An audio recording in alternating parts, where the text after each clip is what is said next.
بسم اللہ الرحمن الرحیم. والفعل والتخلیق عبارتان عن صفت ازلیت تسمى بالتکوین. فعل اور تخلیق یہ بھی اللہ عز و جل کی صفات میں سے ہیں، اور ان دونوں سے مراد ایسی صفت ہے جو قدیم ہے اور اسے تکوین کا نام دیا جاتا ہے. تکوین کی تعریف کل میں نے بتائی تھی کہ شے معدوم کو عدم سے وجود کی طرف نکالنا یہ تکوین ہے. باقی اس سے متعلق جو بحثیں ہیں باضابطہ تفصیل کے ساتھ اس پر بحث آئے گی. وسیجیء تحقیقہ، عنقریب اس کی پوری تحقیق آئے گی. کتاب میں وہ داخل نصاب بھی ہے. یہاں ایک چیز یہ کہہ رہے ہیں کہ انہوں نے فعل اور تخلیق کہا ہے، فعل اور خلق کیوں نہیں کہہ دیا؟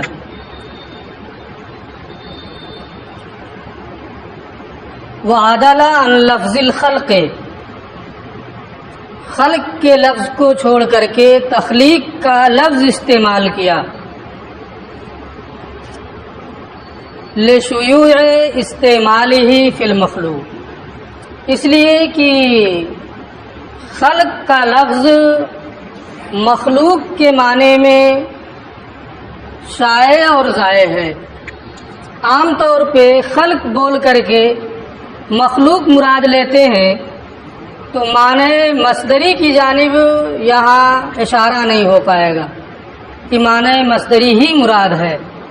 اس لیے کیونکہ خلق کا لفظ مخلوق کے معنی میں استعمال ہوتا رہتا ہے، اسی وجہ سے ماتن نے خلق کا لفظ استعمال نہ کر کے تخلیق کا لفظ استعمال کیا تاکہ معنی مصدری متعین ہو جائے. وہ ترزیق کو، اور اللہ عز و جل کی صفات میں سے ترزیق ہے.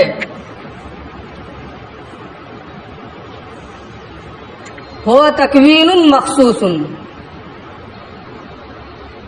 جس طریقے سے فعل اور تخلیق وغیرہ یہ دونوں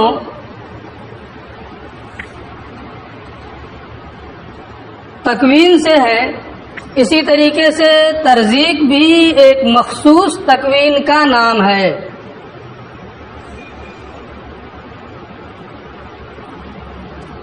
جب ترزیق بھی تکوین ہی ہے تو تخلیق کے بعد میں پھر اس کو صراحتاً بیان کرنے کی کیا ضرورت تھی؟ اس کو علامہ تفتزانی نے بیان کیا. صرح به اشارة الى ان مثل التخلیق والتصویر والترزیق والاحیاء والاماتة وغیر ذلك مما اسند الى اللہ تعالی. ترزیق کی ماتن نے صراحت کی ہے اس بات کی جانب اشارہ کرنے کے لیے کہ تکوین کی جو اقسام ہیں، خواہ وہ تخلیق ہو یا تصویر ہو یا ترزیق ہو یا احیاء ہو یا اماتہ ہو وغیرہ ذالک، تو اصل تکوین ہے اور یہ تمام چیزیں اس کی قسمیں ہیں، اس کی شاخیں ہیں. ترزیق کی یہاں اس لیے انہوں نے صراحت کی ہے کہ اس بات کی جانب اشارہ ہو جائے کہ جو تکوین کی قسمیں اور اس کی شاخیں ہیں، مثلا تخلیق، تصویر، ترزیق، احیاء، اماتت وغیرہ، مما اسندا الی اللہ تعالی، جو اللہ عز و جل کی جانب منسوب ہوتی ہیں، یہ تمام صفات جن کی نسبت اللہ عز و جل کی جانب ہوتی ہے، کل منہا راجع الی صفت حقیقیت ازلیت قائمۃ بالذات۔ تو اس بات کی جانب اشارہ ہو جائے کہ یہ جتنی بھی صفات ہیں، چاہے تخلیق ہو یا ترزیق ہو یا احیاء ہو یا اماتہ ہو، یہ جتنی بھی صفات ہیں ان میں سے ہر ایک ایسی صفت کی جانب راجع ہے جو حقیقی ہے، قدیم ہے، ذات باری تعالیٰ کے ساتھ قائم ہے۔ یعنی اس بات کی جانب اشارہ کرنے کے لیے اس کو الگ سے بیان کیا، اگرچہ یہ تخلیق میں شامل ہے، تاکہ یہ معلوم ہو جائے کہ صفت تکوین یہ اللہ عز و جل کی صفت قدیمہ ہے، صفت حقیقیہ ہے، یہ اس کی ذات کے ساتھ قائم ہے، صفات ذاتیہ ہے۔ میں نے کل ہی بتایا تھا کہ ایک ہے صفات ذات اور ایک صفات فعل، تو اس بات کی جانب اشارہ کرنے کے لیے اس کو الگ سے بیان کیا ہے تاکہ یہ معلوم ہو جائے کہ تکوین یہ صفات ذاتیہ میں سے ہے، یہ صفات فعلیہ میں سے نہیں ہے۔ اصل میں یہ ہے کہ اس مسئلے میں اشاعرہ اور ماتریدیہ ہی کا اختلاف ہے۔ ہم یہ کہتے ہیں، جب ہم بولیں گے تو ماتریدیہ، کہ تکوین یہ صفات ذاتیہ قدیمہ حقیقیہ ہے، یہ صفات فعل سے نہیں ہے کہ اگر اللہ عز و جل نے ترزیق کا ارادہ کیا تو رزق کا فعل ہو گیا، تخلیق کا ارادہ کیا تو خلق کا فعل ہو گیا، تصویر کا ارادہ کیا تو صورت کا وقوع ہو گیا۔ یہ صفات افعال میں سے نہیں ہے، بلکہ تکوین یہ اللہ عز و جل کی صفات ذاتیہ میں سے ہے۔ اس تکوین کی نسبت تکوین صفات ذاتیہ میں سے ہے، اگر اس کا تعلق ترزیق سے ہو تو وہ ترزیق ہے، رزق سے ہو تو ترزیق ہے، خلق سے ہو تو تخلیق ہے، تصویر سے ہو تو صورت ہے، احیاء سے ہو تو احیاء ہے، حیات سے ہو تو ہمارا یہ مذہب ہے کہ تکوین اللہ عز و جل کی صفات ذاتیہ قدیمہ ہے، یہ صفات اضافیہ میں سے نہیں ہے۔ اور اشاعرہ کا مذہب یہ ہے کہ تکوین صفات ذاتیہ میں سے نہیں ہے، بلکہ یہ صفات اضافیہ اور صفات افعال سے ہے۔ کل ایک تعریف میں نے صفات ذاتیہ اور صفات فعلیہ کی تھی، ایک تعریف آپ بھی آج بھی کر رہے ہیں، دونوں کا مفہوم ایک ہے، صرف لفظ بدل جاتا ہے۔ کل میں نے کہا تھا کہ جس کے سلب سے نقص لازم آئے یا نقص لازم نہ آئے دونوں کی تعریف میں، جس سے ذات کا خلو ممکن ہو، جس سے ذات کا خلو ممکن نہ ہو، اگر اس سے ذات کا خالی رہنا ممکن نہیں ہے تو وہ صفات ذاتیہ سے ہے، اور اگر خالی رہنا ممکن ہے تو وہ صفات فعلیہ میں سے۔ تو تکوین سے ذات کا خلو یہ ممکن نہیں، یہ ہمارے متکلمین ماتریدیہ فرماتے ہیں، اس لیے وہ صفات ذاتیہ میں سے ہے۔ تو اشاعرہ کے مذہب کی جانب اشارہ کرنے کے لیے اور اپنے مذہب کو بیان کرنے کے لیے یہاں پر انہوں نے یہ کہا کہ تکوین ترزیق کو صراحتاً بیان کیا تاکہ اس کے صفت حقیقیہ قدیمہ قائمہ بالذات ہونے کی جانب اشارہ ہو جائے۔ یہ تکوین، اور جس کی جانب یہ تمام چیزیں راجع ہیں، یہ تمام صفات راجع ہیں، وہ تکوین ہے۔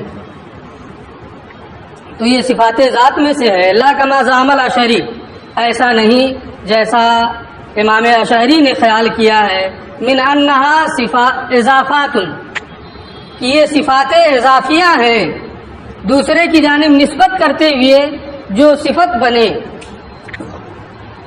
وہ صفات للافعال، اور یہ تمام کے تمام صفات افعال سے ہیں. یعنی اگر اللہ عز و جل کسی فعل کا ارادہ فرماتا ہے تو اس ارادہ فعل کے وقت میں وہ فعل واقع ہو جاتا ہے.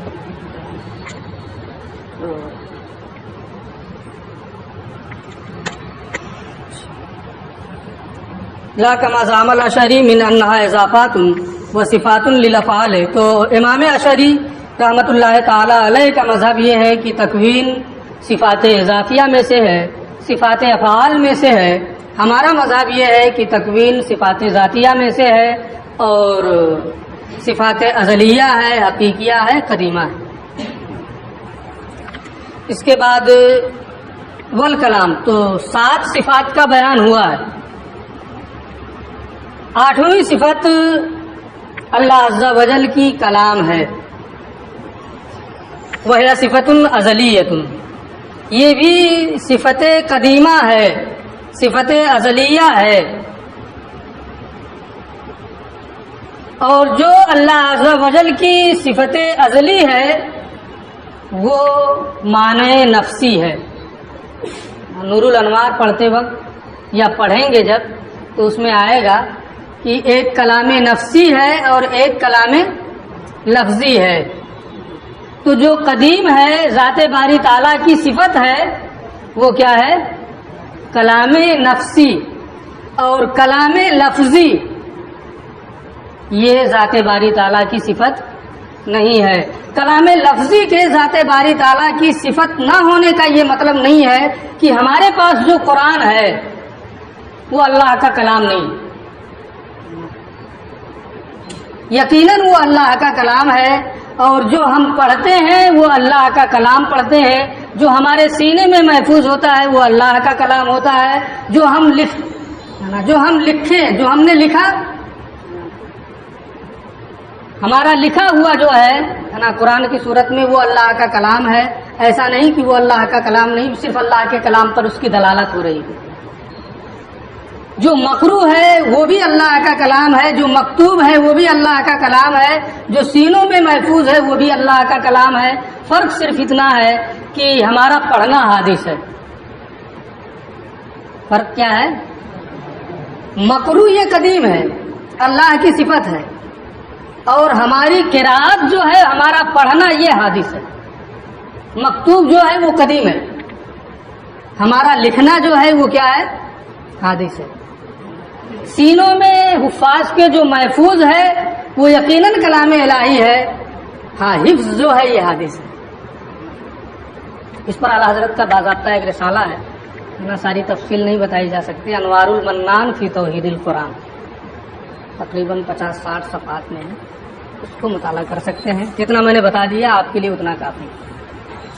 والکلام، اور کلام یہ بھی صفت ہے، اور یہ صفت حقیقیہ ازلیہ ہے.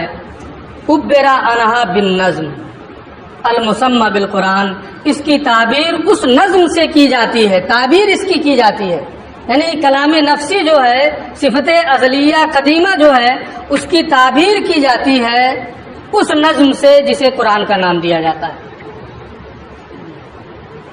تو قرآن یہ نظم عربی جو ہے، اس کے الفاظ ہے نا، جو ہمارا لکھنا ہے، ہمارا پڑھنا ہے، ہمارا حفظ کرنا ہے، یاد کرنا ہے، یہ چیزیں حادث ہے اور یہ کلام لفظی ہے. ایسا نہیں کہ مکتوب، مقروء اور سینوں میں محفوظ یہ حادث ہے. اس کی تعبیر اس نظم سے کی جاتی ہے جسے قرآن کا نام دیا جاتا ہے. المرکب من الحروف ہے، جو المرکب من الحروف ہے، جو حروف سے مرکب ہے. اب ایک ہے، یہاں اشارہ ہو گیا کہ ایک کلام نفسی ہے اور ایک کیا ہے؟ کلام لفظی ہے، جیسے قرآن میں جو ہم نے لکھا. اب اس پر یہ دلیل دے رہے ہیں کہ دو چیزیں کیسے بن رہی ہیں. وذالک، اور اس کی وجہ یہ ہے لأن کل من یامر وینہی ویخبر، کیونکہ ہر وہ شخص جو کوئی حکم دیتا ہے، کسی چیز سے منع کرتا ہے، کوئی خبر دیتا ہے، یجد فی نفسہ معنی، وہ اپنے دل میں ایک معنی پاتا. آج میں پڑھا رہا ہوں، اس وقت رات میں میں نے مطالعہ کیا، ہم نے ہے نا، وہاں تو تقریر نہیں کر رہا تھا، صرف دل میں میرے ایک مفہوم تھا، ایک معنی تھا. تو ایک ہوتا ہے کہ کوئی بھی چیز آدمی جب بیان کرتا ہے، حکم دیتا ہے، منع کرتا ہے، خبر دیتا ہے، تو پہلے اس کے دل میں ایک مفہوم پایا جاتا ہے، ایک معنی پایا جاتا ہے. یجد فی نفسہ معنی، وہ اپنے نفس میں ایک مفہوم، ایک معنی پاتا ہے. ثم یدل علیہ بالعبارۃ او الکتابۃ او الاشارہ، پھر وہ عبارت کے ذریعے سے، جیسے میں بتا رہا ہوں ہے نا، یا کتابت کے ذریعے سے یا اشارہ کے ذریعے سے اس پر رہنمائی کرتا ہے، اس پر دلالت کرتا ہے کہ جو دل میں معنی تھا، مفہوم تھا، اس کو بتاتا ہے، بیان کرتا ہے. وہ ہوا غیر العلم. اچھا، یہ اب یہاں سے بات بتا. تو یہاں انہوں نے یہ بتایا کہ دو چیزیں ہیں، ایک کلام نفسی جیسے دل میں جو معنی پایا گیا، اور ایک اس کلام نفسی پر دلالت کرنے والی چیز، خواہ عبارت کے ذریعے سے ہو یا اشارہ کے ذریعے سے ہو یا کتابت کے ذریعے سے ہو. بعض لوگوں نے کہا ہے کہ جب دل میں ایک معنی پایا گیا تو وہی تو علم ہے، اس لیے کلام اور علم دونوں ایک ہی صفت ہو جائیں گی. یہ کہتے ہیں کہ کلام اور علم دونوں ایک نہیں ہے، اس لیے کہ دل میں، نفس میں ایک معنی پایا گیا، کیا اسی کی خبر دینا ضروری ہے؟ یہ پڑھنے آیا ہے، آدمی جھوٹ بول کر کے کہہ سکتا ہے کہ یہ پڑھنے نہیں آیا ہے. دل میں ہے کہ آیا ہے، لیکن خبر کیا دے رہا ہے کہ نہیں آیا ہے. تو جو دل میں ہے خبر اسی کی دے رہا ہو، یہ کوئی ضروری نہیں ہے. لہذا کلام علم ہو یہ ضروری نہیں ہوگا. وہ ہوا غیر العلم، اور یہ کلام علم کا غیر ہے، علم نہیں ہے، یہ دوسری صفت ہے.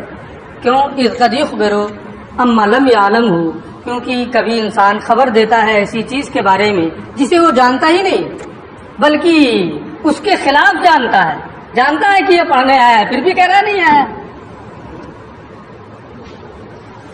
لہذا صفت کلام اور صفت علم دونوں ایک ہوں ایسا نہیں ہے. وہ غیر الارادت، اور کلام یہ ارادہ کا بھی غیر ہے. چلیے،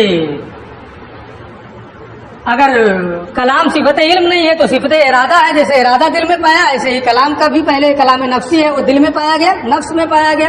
یہ کہتے نہیں، کلام یہ صفت ارادہ بھی نہیں ہے، اس سے بھی الگ ہے. کیوں؟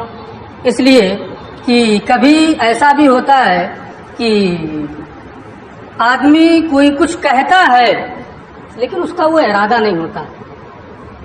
اس گھنٹی میں تو کم ہوتا ہے، لیکن انشاء کی گھنٹیوں میں آپ کے ساتھ بہت ہوتا ہوگا، یا اعدادیہ سے خامسہ تک ہوا ہوگا کہ اگر آپ مستقل 10 دن بنا کر نہیں لائے تو استاد ناراض ہو گئے، کہتا ہے کل سے پڑھنے مت آنا. کیا مطلب؟ یہی کہنا چاہتا ہے کہ نہیں، پڑھنے تم کو نہیں آنا ہے.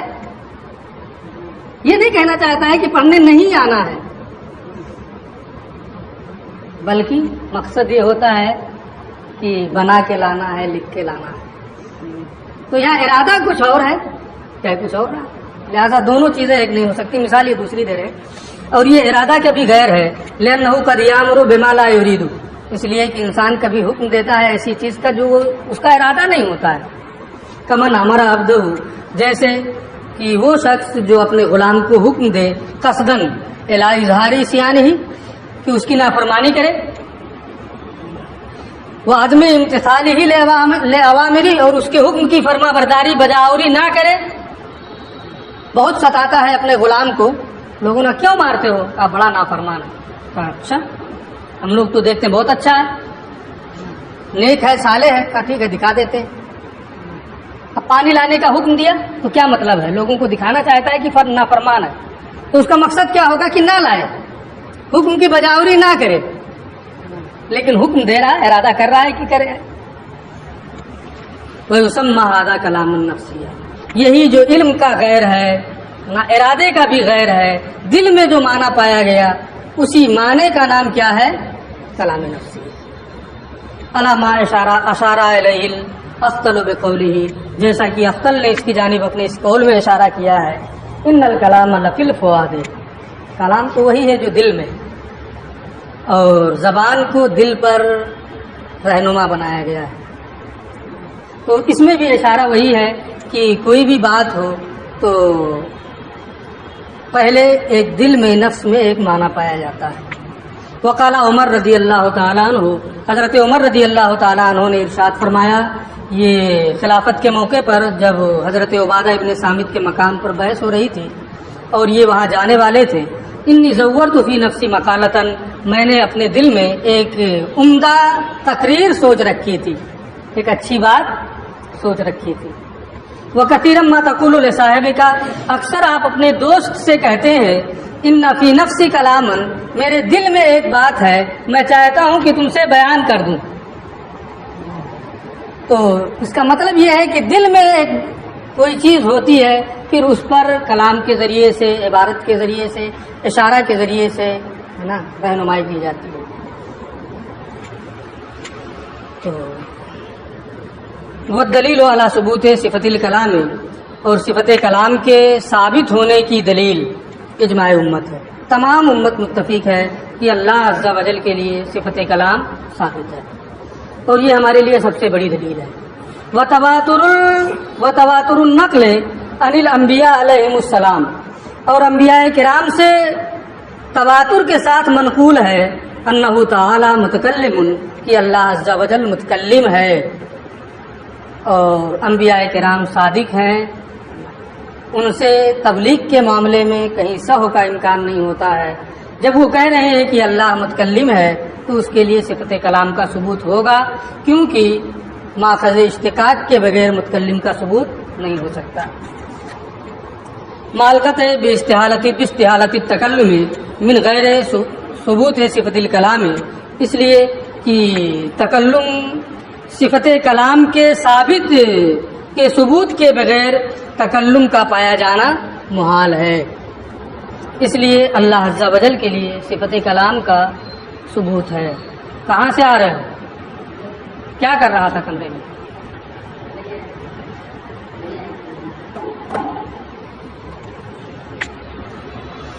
اس پوری بحث میں فثبت ان للہ تعالی صفات ثمانیہ، اس پوری بحث میں سے یہ ثابت ہوا کہ اللہ عز و جل کے لیے 8 صفات ہیں، اور وہ 8 علم ہے، قدرت ہے، حیات ہے، سماع ہے، بصر ہے، ارادہ ہے، تکوین ہے.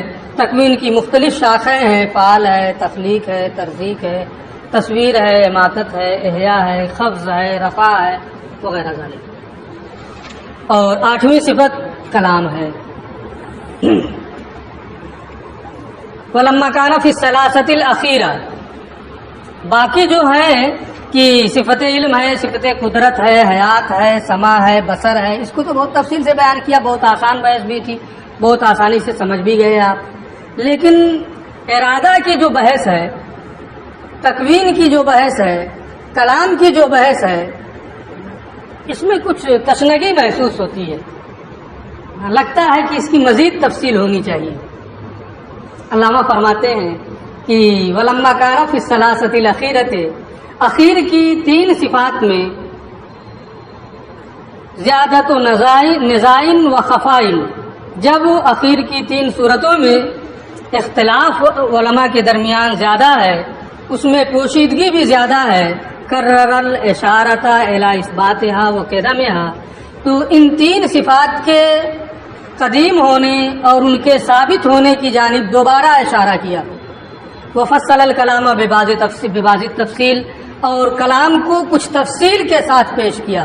فقال، اور فرمایا، وہ ہوا، اور وہ اللہ تعالی یعنی اللہ رب العزت، متکلم بکلام ہوا صفت اللہ، اللہ عز و جل متکلم ہے ایسے کلام کے ساتھ جو کلام اس کی صفت ازلیہ ہے، صفت قدیمہ ہے، اس کی ذات کے ساتھ قائم ہے. کیوں؟ کلام یہ اللہ عز و جل کی ازلی، قدیم اور ذاتی صفت ہے. ضرورت امتناع اس بات المشتق للشیء من غیر قیام ماخذ الاشتقاق بھی، اس بات کے بدیہی ہونے کی وجہ سے کہ کسی چیز کے لیے مشتق کو ثابت کرنا اس کے لیے اس کے ساتھ ماخذ اشتقاق کے قیام کے بغیر محال ہے. کسی چیز کے لیے اس میں مشتق کو ثابت کرنا اس کے ساتھ ماخذ اشتقاق کے قائم ہوئے بغیر یہ کیا ہے؟ محال ہے. اگر عالم کہہ رہے ہیں آپ صفت تو اس میں مشتق کا کسی کے لیے اس بات کر رہے ہیں تو صفت علم اس کے ساتھ قائم ہے. ایسا نہیں ہو سکتا ہے کہ اس میں مشتق کا اس بات ہو اور ماخذ اشتقاق جو ہے وہ اس کے ساتھ قائم نہ ہو. ایسا ہونا کیا ہے؟ محال ہے. تو اس کے محال ہونے کی وجہ سے جب اللہ عز و جل متکلم ہے اس کے لیے مشتق کا ثبوت ہو رہا ہے تو اس کے ساتھ ماخذ اشتقاق کا قیام بہرحال ہوگا. وفی ھذا رد علی المعتزلہ، اور یہ کہہ کر کے کہ اس میں مشتق کا اس بات کسی شے کے لیے یہ اس بات کو مستلزم ہے کہ اس کے ساتھ ماخذ اشتقاق کا قیام ہو، اس میں فلاسفہ پر معتزلہ پر رد ہے. وفی ھذا رد علی المعتزلہ، اور اس کلام میں اس جملے میں اس عبارت میں معتزلہ پر رد ہے. حیث ذهبوا، اس طور سے کہ وہ لوگ اس بات کی جانب گئے ہیں الی انہ متکلم بکلام هو قائم بغیرہ لیس صفۃ لہ، کہ اللہ عز و جل متکلم ہے، اس کے لیے صفت کلام اس طرح ثابت ہے کہ وہ اس کی ذات کے ساتھ قائم نہیں ہے بلکہ لوح محفوظ کے ساتھ قائم ہے، کسی نبی کے ساتھ قائم ہے، جبریل کے ساتھ قائم ہے.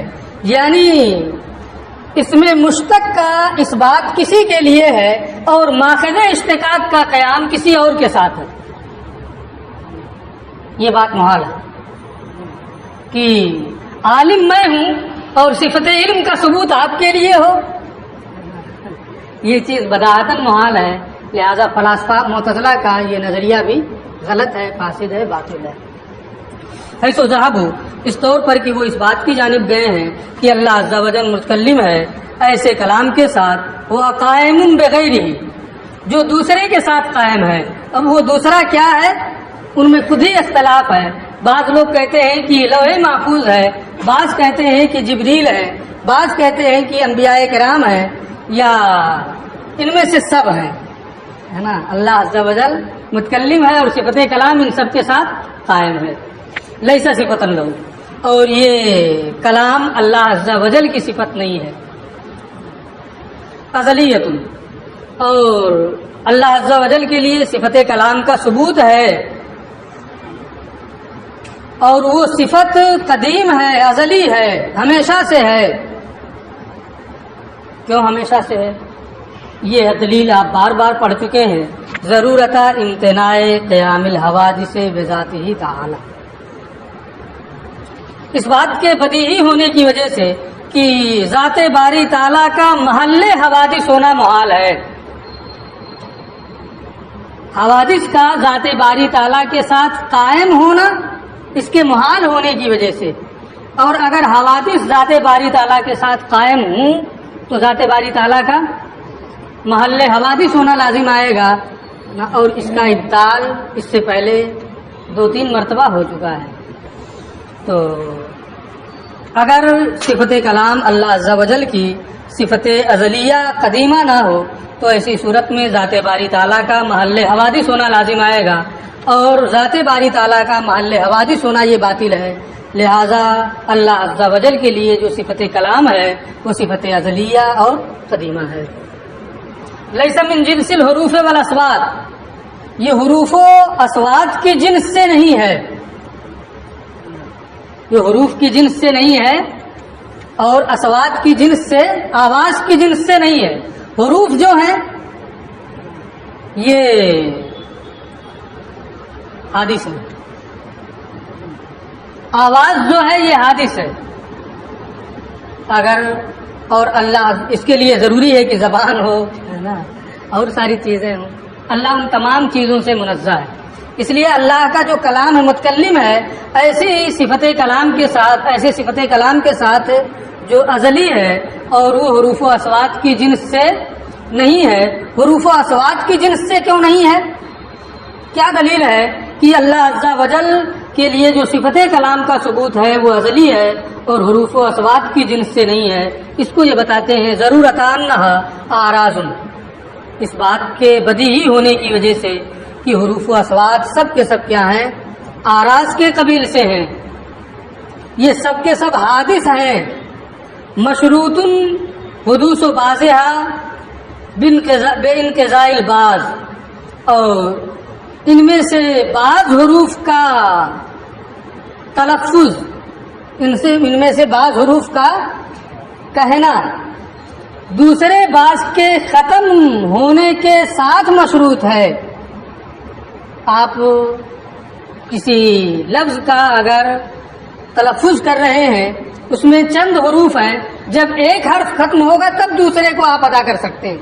ایسا نہیں ہو سکتا ہے کہ ایک ختم نہیں ہوا کہ دوسرے کو ادا کر لیا. چند الفاظ ہیں ان کو ادا کر رہے ہیں تو ایک لفظ ختم ہو جائے گا تب دوسرا لفظ آپ ادا کر سکتے ہیں. اس کے بغیر یہ ممکن نہیں. اور یہ مشروط ہے اس بات سے کہ ان میں سے بعض حروف کا تلفظ بعض کے ختم ہونے کے بعد ہوتا ہے. لأن امتناع التکلم بالحرف الثانی بدون انقضاء الحرف الاول بدیہی، اس لیے کہ دوسرے حرف کا تکلم پہلے حرف کے ختم ہوئے بغیر بدیہی البطلان ہے.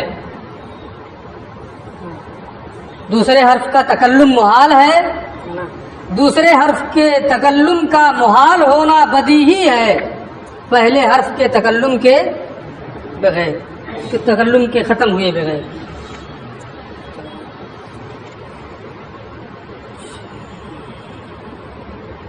یہ جو علت بتائی ہے یہ اس بات کی کہ اس میں یہ شرط ہے کہ ان میں سے بعض کا تلفظ دوسرے بعض کے ختم ہونے کے بعد ہوتا ہے. اس کی علت یہ بتائی ہے کہ دوسرے حرف کا تلفظ اسی وقت ہو سکتا ہے جب پہلے کا تلفظ پورا ہو جائے، پہلے کو کہہ لیا جائے. جب حروف و اصوات یہ آراز کے قبیل سے ہے اور حادث ہے، جب ان میں سے ایک ختم ہوتا ہے پھر دوسرا وجود میں آتا ہے تو اللہ عز و جل کا جو کلام ہے وہ عرض نہیں ہے، وہ حادث نہیں ہے. اس میں یہ نہیں ہے کہ ایک ختم ہوگا تب دوسرا ادا ہوگا. پھر آپ یہاں کہہ سکتے ہیں قرآن میں تو ہم پہلے الف پڑھتے ہیں، پھر لام پڑھتے ہیں، پھر ہا پڑھتے ہیں، ہے نا، پھر میم پڑھتے ہیں، پھر دال پڑھتے ہیں، تب الحمد ہوتا ہے. جب ایک ختم ہوتا ہے تبھی تو دوسرا پڑھتے ہیں. ایک یاد ہوتا ہے تبھی دوسرا یاد کرتے ہیں. آپ کہہ رہے ہیں کہ نہیں، ایسا نہیں ہے. اس کا جواب اختصار کے ساتھ یہ ہے کہ یہ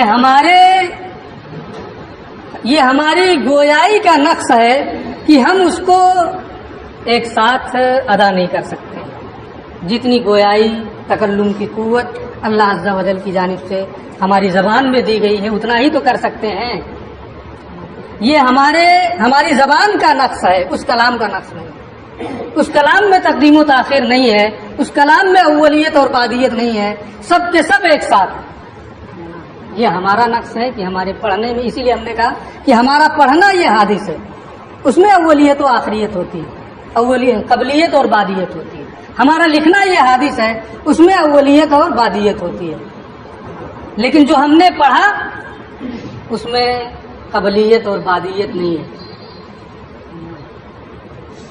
جو ہمارا پڑھا ہوا ہے اس میں یہ سب نہیں ہے، اور وہ کیا ہے؟ حادث، وہ قدیم ہے. بہرحال تو یہ جو کلام ہے، صفت کلام ہے، یہ ازلی ہے، قدیم ہے، حروف و اصوات کی جنس سے نہیں ہے. اس میں بعض حنابلہ اور کرامیہ کا رد ہے، اس کو یہ بتا رہے ہیں وفی ھذا رد علی الحنابلہ والکرامیہ. حروف و اصوات کی جنس سے نہیں ہے، اس میں حنابلہ کا رد ہے، کرامیہ کا رد ہے. القائلین بأن کلامہ ارض من جنس الاصوات والحروف، جو اس بات کے قائل ہیں کہ اللہ عز و جل کا جو کلام ہے یہ عرض ہے، حروف و اصوات کی جنس سے ہے. اصل میں کیا ہے کہ یہ امام احمد بن حنبل رضی اللہ رحمۃ اللہ تعالی علیہ سے یہ منقول ہے کہ کلام لفظی قدیم ہے، اور کلام لفظی میں تلفظ پایا جائے گا، حروف و اصوات پائے جائیں گے. تو گویا امام احمد بن حنبل نے اس بات کے قائل ہے کہ حروف و اصوات یہ صفت کلام کی جنس سے ہے، اور وہ بھی کیا ہے؟ قدیم ہے.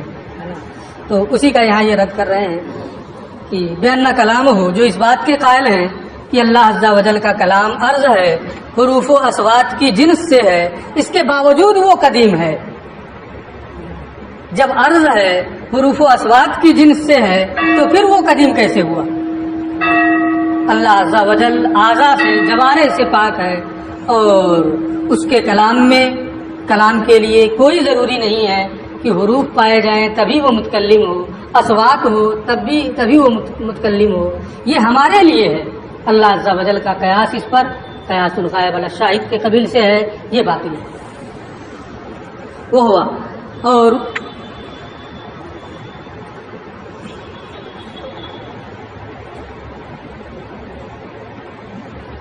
وہ ہوا الکلام ہو، اور وہ یعنی کلام صفت، ایسی صفت ہے، ایمانن ایسا معنی ہے جو ذات باری تعالیٰ کے ساتھ قائم ہے.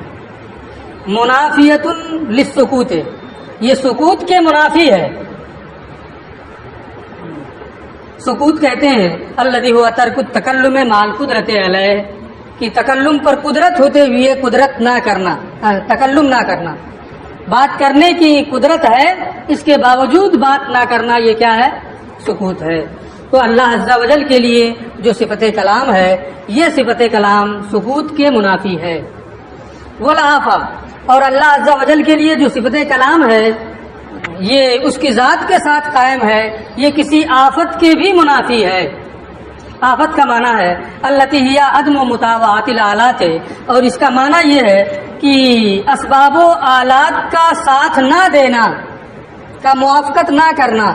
موافقت نہ کرنا اما بحسب الفطرہ، کبھی ایسا ہوتا ہے کہ اسباب و آلات ہوتے ہیں لیکن وہ فطری طور پر کام نہیں کرتے.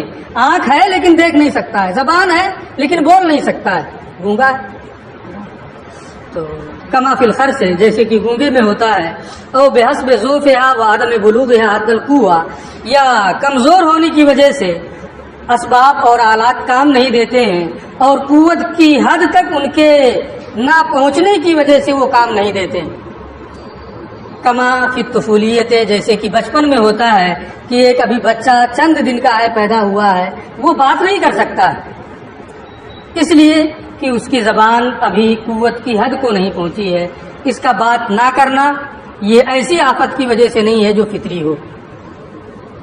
اب یہاں ایک اعتراض ہے، فإن قیل، اگر یہاں یہ کہا جائے ھذا انما یصدق علی الکلام اللفظی، یہ تو کلام لفظی پر صادق آ رہا ہے کہ ایسی صفت ہے جو سکوت کے منافی ہے، ایسی صفت ہے جو آفت کے منافی ہے. سکوت تلفظ کرنے پر قدرت کے باوجود تلفظ نہ کرنا، آفت کی آلات کا ساتھ نہ دینا، یہ تو جہاں تلفظ ہوگا وہاں یہ چیزیں پائی جائیں گی. گفتگو یہاں کلام لفظی میں نہیں ہو رہی ہے بلکہ کلام نفسی میں ہو رہی ہے. آپ جو کہہ رہے ہیں یہ چیز کلام لفظی پر دلالت کر رہی ہے، کلام نفسی پر اس کی دلالت نہیں ہو رہی ہے، کیونکہ سکوت میں تلفظ نہ کرنا قدرت کے باوجود یہ معنی معتبر ہے. دون الکلام النفسی، اس کی دلالت کلام نفسی پر نہیں ہو رہی ہے، کلام نفسی پر صادق نہیں آتا ہے. یدی سکوت والخرس ہو، اس لیے اس کو سکوت اور خرس جو ہے انما ینافی التلفظ، یہ تلفظ کے منافی ہے.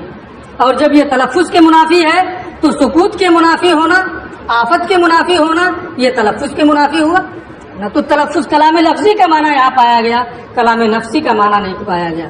انہوں نے اس کا یہ جواب دیا ہے کہ جس طریقے سے کلام میں دو جہتیں ہوتی ہیں، ایک کلام کلام نفسی ہے، دل میں پایا گیا، پھر ایک کلام لفظی ہے کہ اس معنی کی اس کسی لفظ کے ذریعے سے تعبیر کی گئی. اسی طریقے سے سکوت بھی ایک سکوت باطنی ہے، ایک سکوت ظاہری. ایک آفت ہے، ایک آفت ظاہری ہے اور ایک آفت باطنی ہے. یہاں ہم سکوت اور آفت سے ظاہری سکوت اور ظاہری آفت مراد نہیں لے رہے ہیں، بلکہ مراد باطنی آفت اور باطنی سکوت ہے. قلنا ہم کہیں گے المراد السکوت والآفت الباطنیتان، یہاں سکوت اور آفت سے مراد باطنی صفات ہیں. بأن لا يدبر في نفسه التکلم، کہ اپنے دل میں وہ تکلم کی تدبیر نہ کر سکے. سکوت کا معنی یہ نہیں ہے کہ قدرت کے ہوتے ہوئے تکلم نہ کرے، بلکہ اس کا معنی یہ کہ اپنے دل میں وہ تکلم کے لیے تدبیر نہ کر سکے، سوچ نہ سکے. اور لا يقدر على ذلك، یا اپنے دل میں وہ تدبیر تکلم پر قادر نہ ہو، بچپنے کی وجہ سے یا فطری طور پر. فکما ان الکلام، تو جس طریقے سے کلام یہ لفظی اور نفسی ہوتا ہے، اسی طریقے سے اس کی ضد جو ہے سکوت اور آفت، سکوت اور خرس، اس میں بھی لفظی اور نفسی ہے. آپ نے یہ سمجھا کہ ہم یہاں لفظی سے بحث کر رہے ہیں، آپ نے وہی تعریف بھی کی سکوت اور آفت کی، حالانکہ وہ معنی ہم مراد نہیں لیتے ہیں. جو ہماری مراد ہے اس کے ذریعے سے آپ کا اعتراض نہیں ہے، اور جو آپ